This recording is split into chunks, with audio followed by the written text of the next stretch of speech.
The Christmas Hotel by Jollylove. Australia, Day 2. The second day of Australia sadly brought some goodbyes.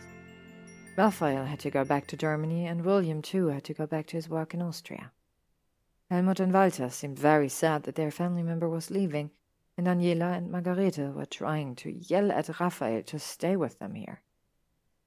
Harry thought that the man was probably happy to be away from these crazy people. "All right, you," Daniela called after Raphael, who laughed over his shoulder. "Please don't." They waved at each other, and Harry thought that there was a new friendship that had somehow developed between them. And as it was usually the case in a hotel, new people arrived rather quickly. This time it was a 2-woman party and a single man. The women were brought to their rooms by Julie, who seemed to immediately find common ground by talking about Quidditch tryouts for the National Australia team. However, the men stopped halfway of following Draco up the stairs and turned to look at Harry, who had been promoted to man at the desk while the Slytherin was gone. "You're Harry Potter, aren't you?" Harry raised his eyebrows.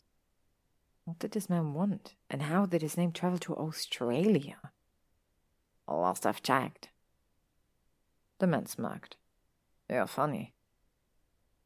He hadn't intended to be funny, really. He wanted to be sarcastic, since, everyone could look up and see that Harry Potter, the saviour of the British Magical Society, had a lightning bolt-shaped scar on his forehead.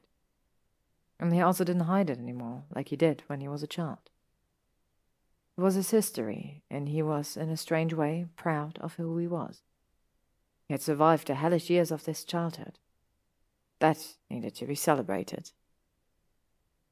Once again, after another smirk, the man followed Draco, and Harry just shook his head. This was going to be fun. And indeed it was, but most likely only for Asher, which was the weird man's name. The women came down from their rooms at 2 in the afternoon and introduced themselves as Ara and Penelope.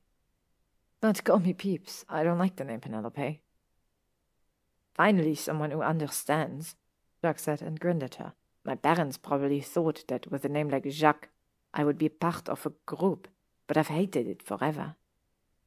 Peeps grinned at him and pulled her red hair back. "So, what do you go by?" Jacques looked at her in awe. "I never thought I could just change my name like that." Ara grinned at him and pulled Peeps into a hug. "Of course you can. That's the best part about meeting new people. You can be whoever you want." "Then let's try. I don't know." "How about Jax?" Daniela asked and shrugged her shoulders. "Still honors your original name, but has enough originality to itself that it's not the same."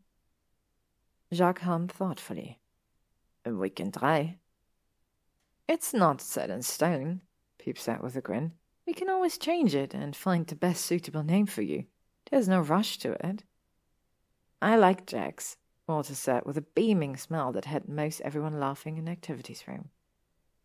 Harry grinned and turned round to be faced immediately with that man that was seemingly staring at him.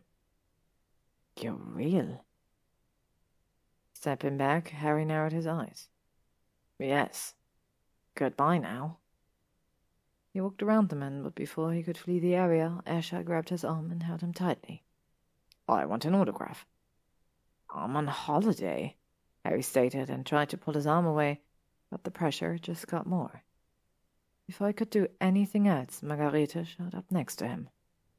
"Let the guy go," she growled, and Asher, probably from the shock of hearing a woman sounding so dark and evil, actually let go. Harry sent her a quiet, thankful glance and rushed up the stairs. So much for a nice, relaxing holiday.